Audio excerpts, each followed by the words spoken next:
All right, let's talk about radical candor. Specifically, we're going to break this down for all you managers who are caught right in the middle. We'll get into how you can give guidance that actually gets results, but without, losing your humanity in the process. Let's dive right in. So let's start with a feeling I'm pretty sure every manager knows. That knot in your stomach when you know you have to have a tough conversation, but you just keep putting it off. You tell yourself, I'll do it tomorrow, or maybe next week, because you really don't want to be seen as the bad guy. But here's the thing. That delay, that avoidance, it has a price. And honestly, it's a lot higher than we think.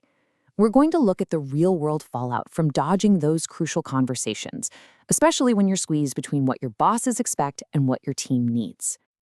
Okay, so let's imagine this. You have a team member, we'll call him Bob, and his work, it just isn't hitting the mark. You really don't want to hurt his feelings, and you definitely don't want to be a jerk. I mean, we've been told our whole lives if you don't have anything nice to say, don't say anything at all. But guess what? Giving that feedback is now your job. And what's wild is how fast this one little act of avoidance can snowball. So look at this. In month 1, you give some vague, false praise, and Bob thinks he's doing great. By month 4, your best people are staying late, burning out because they're covering for him. Fast forward to month 7, and they're starting to wonder if you even know what good work looks like. And by month 10, the entire project could be going down the drain. And this right here, this just nails the internal cost. It's not just about the project. This avoidance, it builds resentment inside of you. You start to see the person as the problem, not their work, which, of course, makes it even harder to have a calm, productive conversation. You've literally created a cycle of failure. So why on earth do we fall into this trap? Well, it usually comes from a good place. We're just trying to be nice. But let's unpack why that very instinct can lead to some of the most unkind and, frankly, ineffective management behaviors out there. Okay, a super simple analogy makes this crystal clear. Imagine a colleague has a big, obvious piece of spinach stuck in their teeth, and they're about to walk into a huge presentation.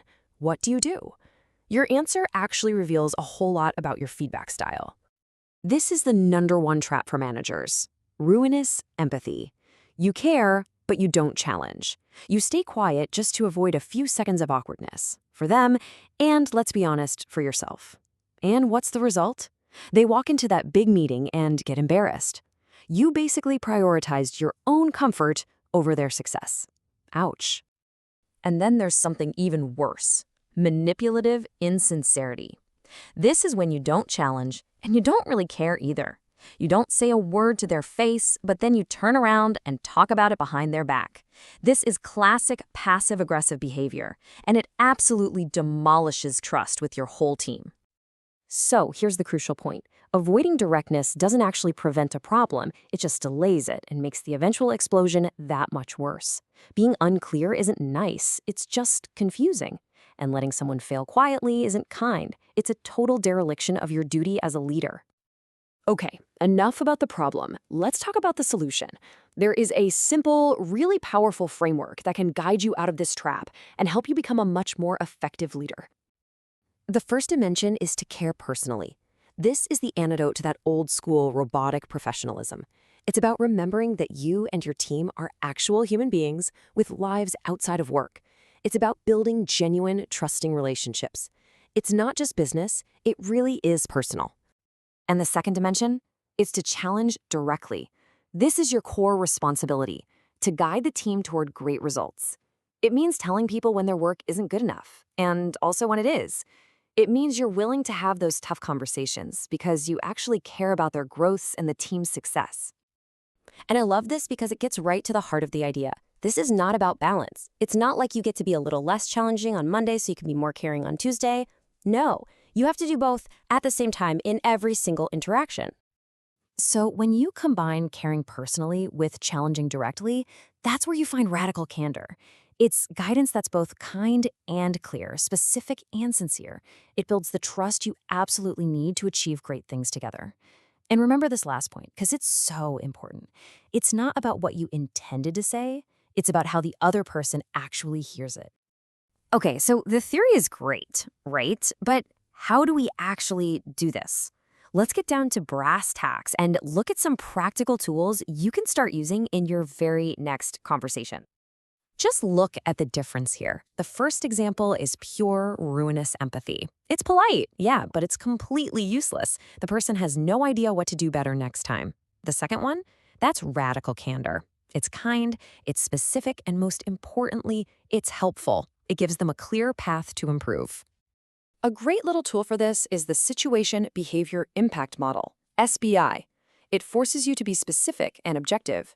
You state the context, the exact thing you observed, and then the result.